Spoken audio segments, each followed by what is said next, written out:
ئەم شەپۆلە سارد و سەرمایی ڕووی لە هەرێمی کوردستان کردووە بەفرێکی زۆری لەگەڵ خۆیدا هەڵگرت بوو بەشی زۆری ناوچەکانی سپی پۆش کرد و بەشی گەرمیانیشی لەبیر نەکرد بوو. لە قەزای کەلار دوای 14 ساڵ جارێکی دیکە بەفرباریەوە بەڵام هێندەکەم بوو هەر بە ئاسمانەوە دەتوایەوە. کەلاری و گەرمیانیەکانیشی ناچار کرد بۆ بینینی دیمەنە جوانەکانی بەفر و بەسەربردنی کاتێکی خۆش ڕوو لە ناوچەکانی دیکە بە تایبەت سەرتەکی بەمۆ بکەن.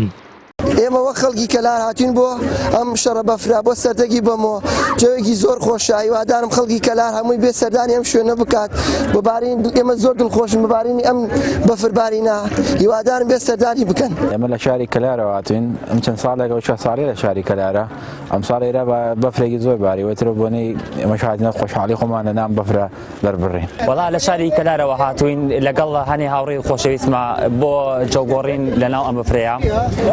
شارەکەی ئێمە گەرمە ئەم بەفرەی لێ نابارێتتر بۆ جێوێکی خۆش دێم بۆ ئەم ناوە. ئێمە لە شاری کەلارەوە هاتوین بۆ ئەم سەرتەک بەفرینە دروستەکەین و یاریەکەین و گشتی تێ بۆ ئەم ناوە.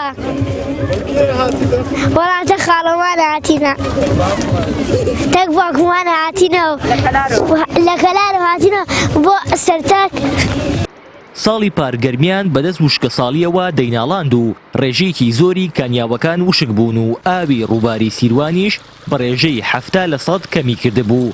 بەڵام ئەم ساڵ مەترسی وشکە ساڵی ڕەویوەتەوە و باران بە دڵی جوتیاران باریوە و پەڵەی داوە.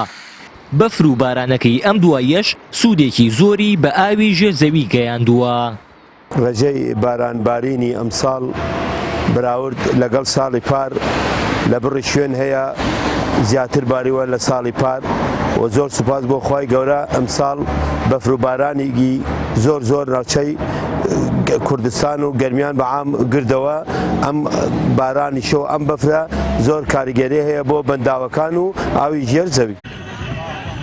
بەپێی وتەی کەشناسان ئەم شەپۆلە سەرمایی لە ئێستادا هەرێمی کوردستان و عێراقی گرتووەتەوە لە ماوەی 30 ساڵی ڕابردوودا هاوشێوەی نەبووە و لە هەندێک کاتدا لە ناوچە شاخاویەکان پلەکانی گەرما بۆ 30 پلەی ژێر سفر دادەبەزن و سەرماکەی مێژووییە. هاوار محەممەد، کەناڵی ئاسمانی پەیام، سەرتەکی بەمۆ.